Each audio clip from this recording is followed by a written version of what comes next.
Can you believe 2021 is almost over? Pete Gallivan is enjoying a little R&R. I'm Claudine Ewing. We put together some of our favorite stories from commUNITY. We hope you enjoy.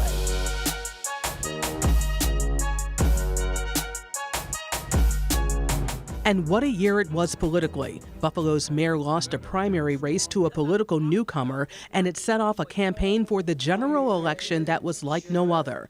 Byron Brown watched India Walton, a community activist, start gaining support from national political heavyweights. Give her a mandate. You have to run a campaign based on what you do want. What are you going to do? The odds were against Byron Brown. And let's write down Byron Brown. Voters did. We have won an unprecedented, historic victory as a write-in candidate.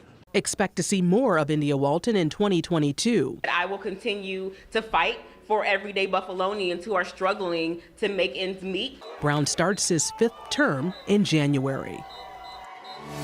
We focus a lot on diversifying the workforce for the city of Buffalo. So we have about 3,500 employees, and that's everything from police and fire to DPW to, people white-collar workers who work in City Hall. We have to get comfortable with being uncomfortable and having those uncomfortable conversations, because that's where the magic happens, that's where the growth is. In the last year or so, we have kind of been thrust into the reality that it's so much more than just who you hire and making sure you have each type of slot filled. Yeah, that's huge. Diversity is how you bring people to the table. It's the purpose behind why you're being inclusive. In the city, we go out and we want to make sure that the people who work for the city of Buffalo reflect the people who live in the city of Buffalo. And what that does is make sure that everybody has a quality of life where they can live well. Data shows that diverse workplaces are more enjoyable. You keep your employees around longer, more retention. You increase the bottom line. There's also a difference between diversity and inclusion. 100%. Diversity doesn't work without inclusion. And now on commUNITY, medicine comes face to face with activism. As if being a 4th-year medical student is not difficult enough, add a pandemic and a year of social unrest. It's amazing that any student could hold it together. It was unnerving to me that it was business as usual, it felt like. And I felt isolated, I felt concerned, I wanted to do more. But UB's Carol Collier is not any student. And it gave people permission to be boldly divisive. And that wasn't, in the medical school, wasn't immune to that. Collier says it went beyond a feeling of wanting to do something about it. She needed to. She had just finished grueling rounds of interviews that determined where she'll train as a surgery resident, and she was starting her final semester of medical school. I felt like no one was speaking about it. I was like, how do we not talk about this or even acknowledge it? Or, we're going to be physicians, and the world is on fire right now, and we're just going to be talking about microbiology. We got to do something. So she added to the grind work on a new UB summer program for underrepresented students and organized an anti-racism lecture program featuring activist and scholar Cornel West. So in addition to all of that, she started a new company and brand during the pandemic. They're like, of course, Carol's doing this and that and this and this, because that's just been who I have shown myself to be since day one. In early March, she launched TwiceAsHardApparel.com, her line of T-shirts, hooded sweatshirts, hats, and mugs branded with powerful statements about medicine and activism. Every sunset and every sunrise learn to make this moment happen. Born and raised in Buffalo. I started singing when I was 6 years old in my church choir. And I was only listening and singing gospel music until recently. I've always written poetry and I've always wrote songs, but I never recorded them. And so in 2019, I recorded my songs. You know, people know you as the wife of Darius Pridgeon, Pastor Darius Pridgeon, Common Council President Pridgeon, but you are your own individual. Yes, I joke and say, you know, Darius is definitely more of the Martin Luther, and I have a little bit of the Malcolm tendencies. But her voice, her music, her songs. I see me in you. And the first song that I had ever recorded was for my wedding, and I wrote a song for our first dance, and Darius had no idea. And when it was time for us to do our first dance, we're dancing, and then I kind of whispered, like, that's me singing. And he was like, what? Oh my goodness. And so that song is called Destiny, and it's on iTunes and SoundCloud as well. It's right into our destiny. One step, two steps, I follow your lead. Wherever you are, that's where I'll be. Then this happened in 2020. I wrote the song We Will Breathe. You blessed us with these sons, and we wanna know how we can keep them safe when they hate it, cause they're round. Now we stuck between our anger and our wisdom, trying to play it smart, but for so long they haven't listened. Tears in our eyes, with our fists in the air, screaming loud as we can, and you gon' hear no justice, no peace. Coming up, a rare interview with supermodel Beverly Johnson. You're watching commUNITY on Channel 2.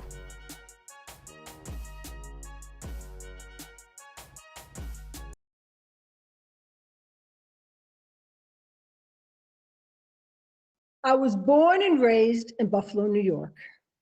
And we were very fortunate. We had a home. My father was a steel laborer. My mother was a nurse. I went to school, 74 elementary school. My whole family was about academics.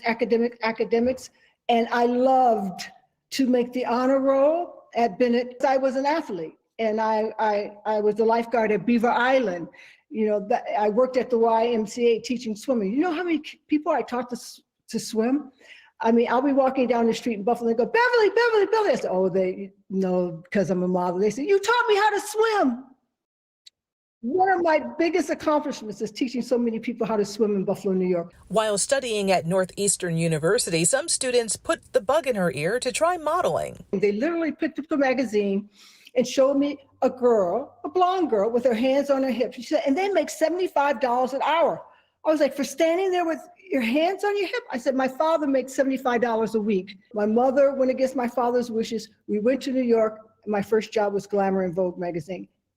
And the rest is history. It's a defining moment in my life to be the first Black woman on the cover of American Vogue in August 1974. Every model's dream is to be on the cover of American Vogue. That's our Oscar, that's our gold medal. That was what everyone was saying you'll never get. I didn't really understand at the time that it was because I was Black. All I knew was that I needed that Vogue cover to become the top model in the world. There were more Black models back in the 70s than there are today in the modeling world.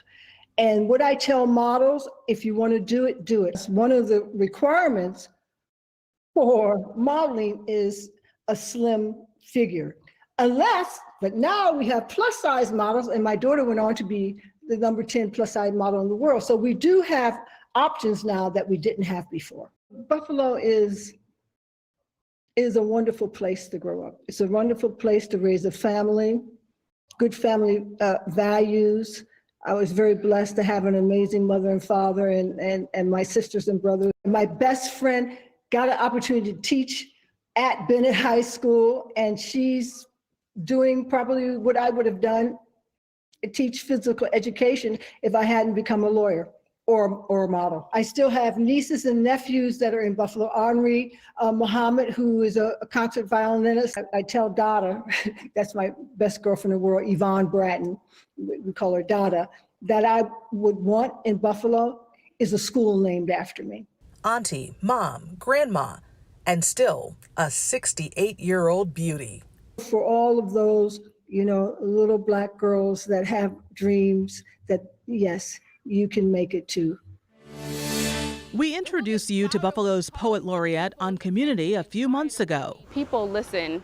The revolution will be direct and unwavering without concern of being looked at as angry. It will be as big and natural as a Black Panther's afro without worrying about opportunity. It will be as interwoven as locks, but there will be nothing dreadful about it. And when light shines on the revolution, it will create a halo around it. The revolution will rhyme. It will be syncopated. It will harmonize. It will be call and repeat. The revolution will rhyme. The revolution will leave no one behind.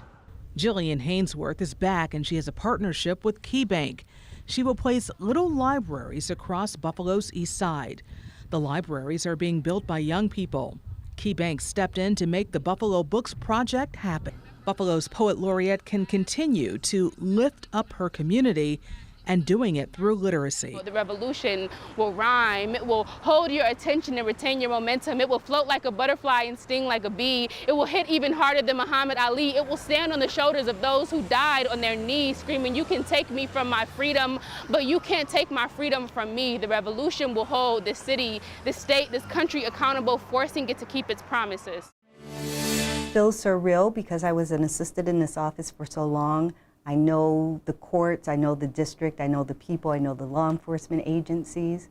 So that feels very real, but surreal to be in this role where I'm leading the office and I'm leading the district. In her role, she says she wants to make this the best community ever. And that's why I put in for this position. That's why I'm thrilled that I'm here to let my voice as a woman from the community, from the Black community, with Black family members, with friends of all races and religions and cultures and sexual orientation, to make their voices heard through me, to make my voices and my experience mean something to the community. I think it's a voice that is really necessary to be heard, especially at this moment in time, but way overdue for our voices to be heard. Trini Ross grew up on the west side of Buffalo, lived in the Bailey-Kensington neighborhood, raising her children. Education was key in her life. A Hutch Tech grad, it's where her investiture ceremony was held. It's where I learned critical thinking skills. What stands out is that she has always had a passion for people.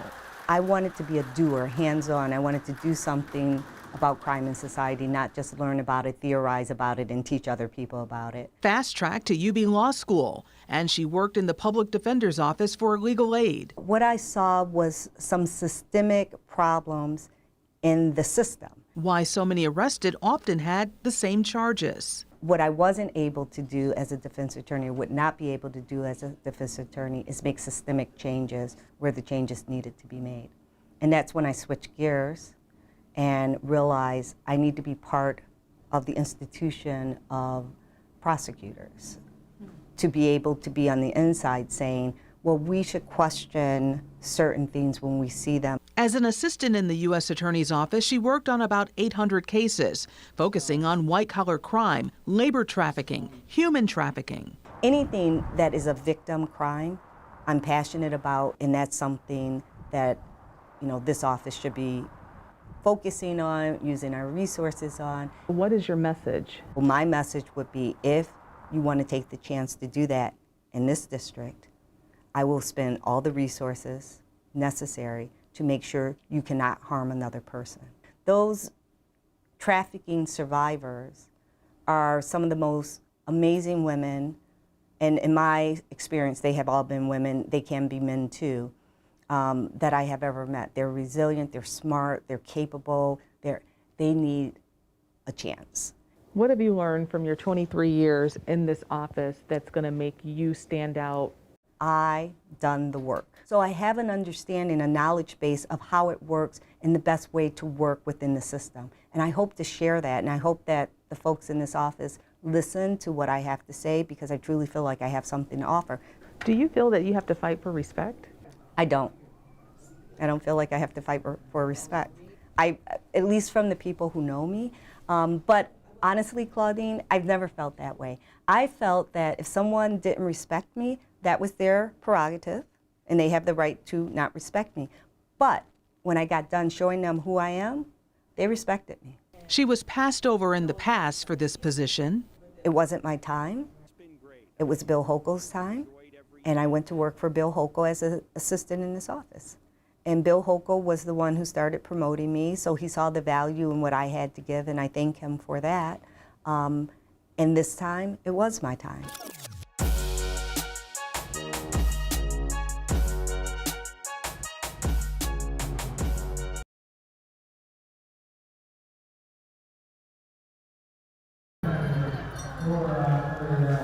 After 11 days of playing, the skates are finally coming off.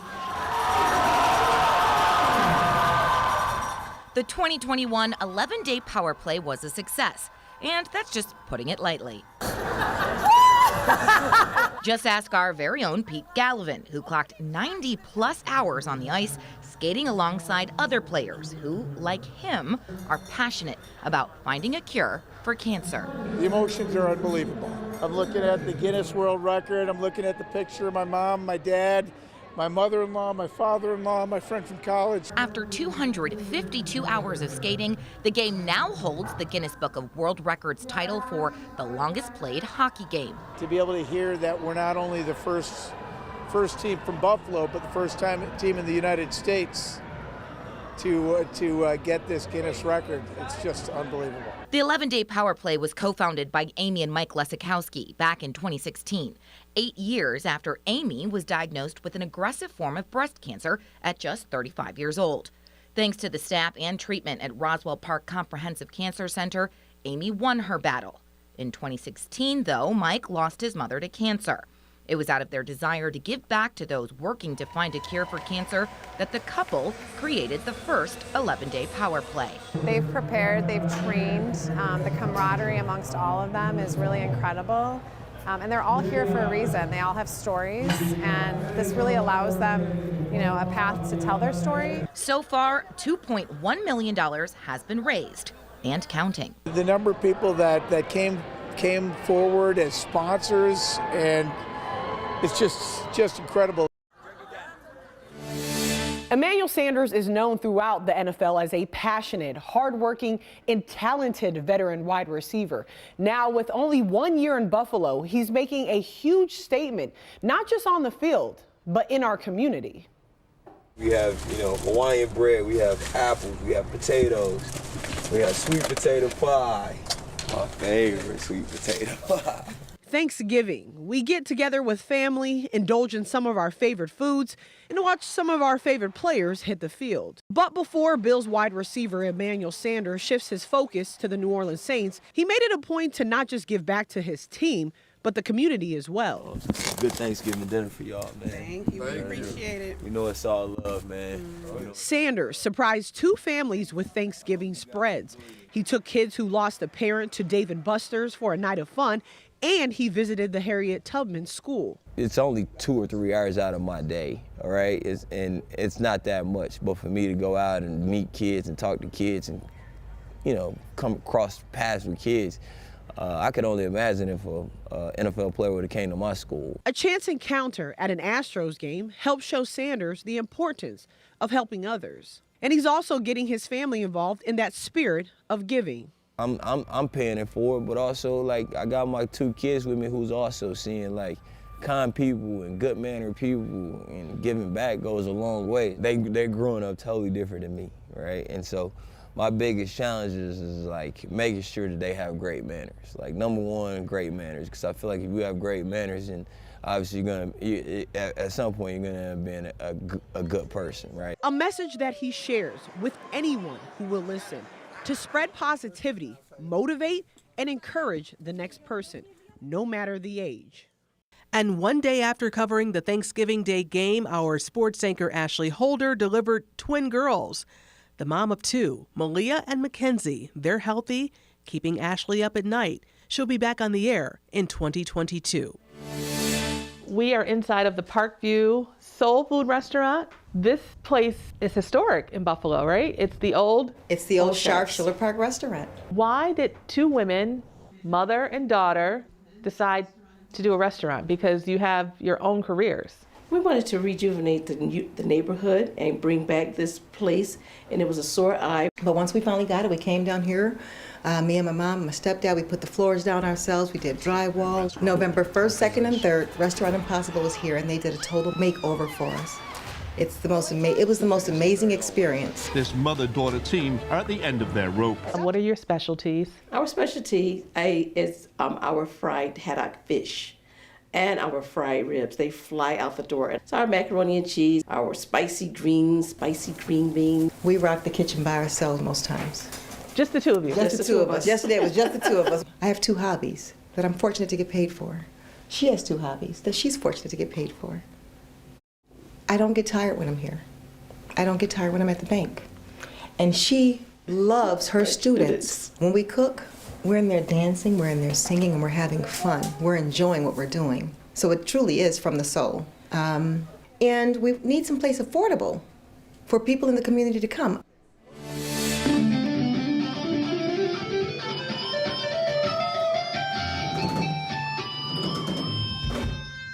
I lived in a house of music. My dad, he's a saxophonist. My mother, she's a singer. She was singing in church. 3 years old, I started doing drums. 4, I took piano lessons. And from there, just the cultivation just really began. And over the years, it kind of just blossomed. Content is everything. Back then, that's what we enjoyed. It was a story being told. I ended up settling on piano. I don't know what it is about just having my hands just free flowing through 88 keys. It's just hearing those melodies. And as a pianist, you play so many different roles. You're chordal, you're rhythmic. You're in a sense leading the unit because you know each part. You know the rhythm, you know chordal, you're melodic.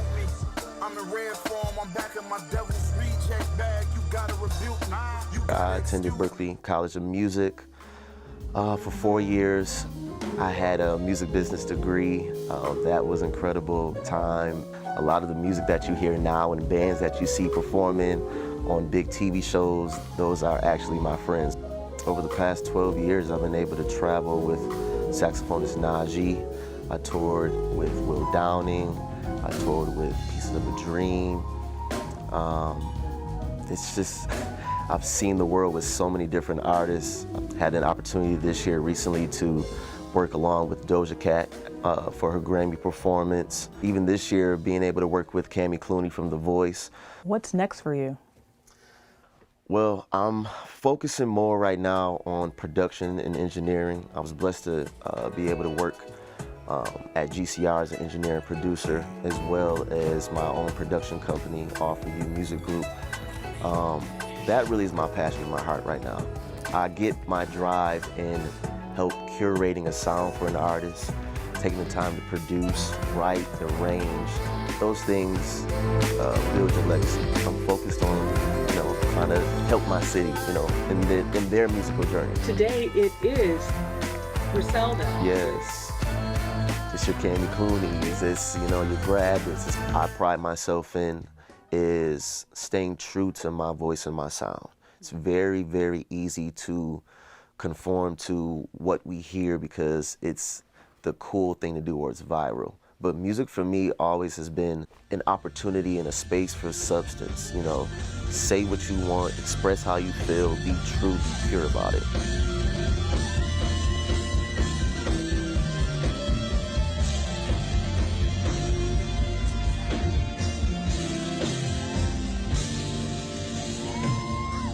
commUNITY 2021 was great. We hope to bring you more exciting stories in 2022. On behalf of Pete Gallivan, I'm Claudine Ewing. See you next year.